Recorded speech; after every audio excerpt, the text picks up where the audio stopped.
to the Muslim invader who controlled our White House for 8 years, the cancer of ISIS has been allowed to spread all around the world. We now have endless attacks being carried out by these barbarians, all while liberals fight to bring more refugees to America. Now an ISIS fighter, who is believed to be a radicalized American, has given Muslims across America a startling call to arms declaration. As it appears that the sleeper cells are now being awakened as they're using our nation's laws in a sneaky new tactic to carry out terror attacks. For decades, Muslims in our country have been instructed to quietly blend into society, while using the Islamic tactic of taqiyya to fool Americans into thinking they're one of us. As they quietly invade our country and infiltrate our government, schools, and law enforcement. They're all patiently waiting in anticipation of 0 hour, where they'll be summoned by their leadership to carry out attacks by their sleeper cells. Trump becoming president has only expedited their caliphate plans, as ISIS's forces are being ravaged by continual US airstrikes, where their forces are now down by 98% since Trump took office. So for ISIS, the time to cause as much damage to our country is now, as the terror group realizes their time is quickly running out before Trump destroys them all.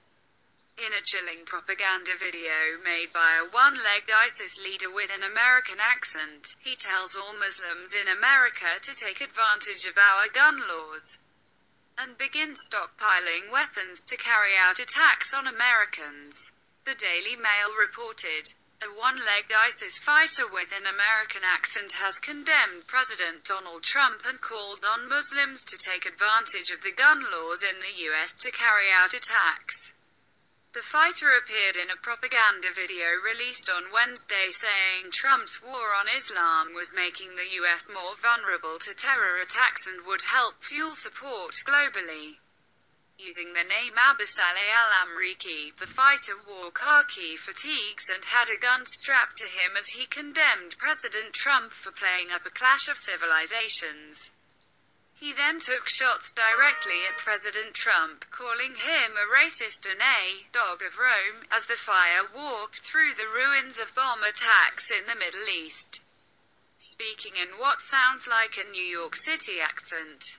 Take advantage of the fact that you can easily obtain a rifle or a pistol in America, he said as he called on ISIS fighters to carry out attacks.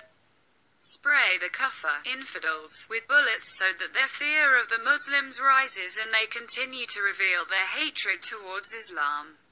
The FBI would not comment following the release of the video. But Homeland Security and law enforcement have long feared that terrorists would try to abuse the Second Amendment to purchase powerful assault rifles to carry out their jihad. Indeed, last week, the outgoing director of the National Counter-Terrorism Center, Nicholas Rasmussen, said that U.S. gun laws could enable huge shooting sprees carried out by radicalized Muslims. The Daily Mail went on.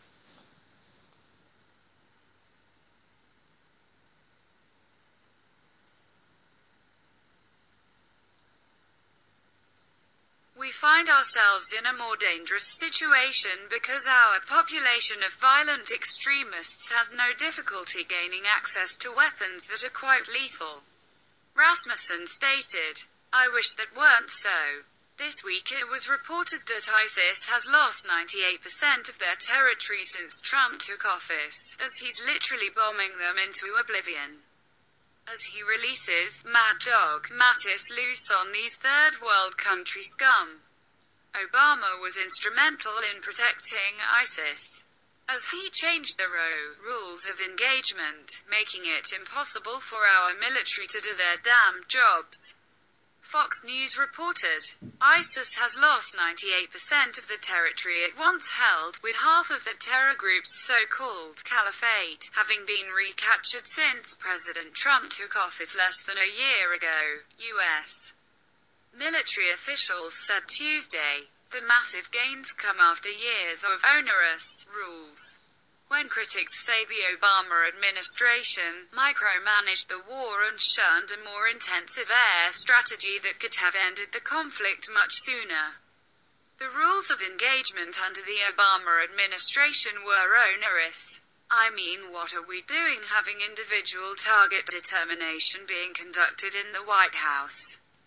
Which in some cases adds weeks and weeks, said retired Air Force Lieutenant Gen. David Deptula, the former head of U.S. Air Force Intelligence. The limitations that were put on actually resulted in greater civilian casualties.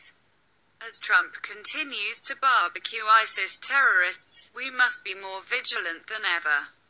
As the dying dog that is, ISIS will no doubt try to retaliate and carry out as many attacks as possible in our country before the remaining of them are sent home to Allah where they belong.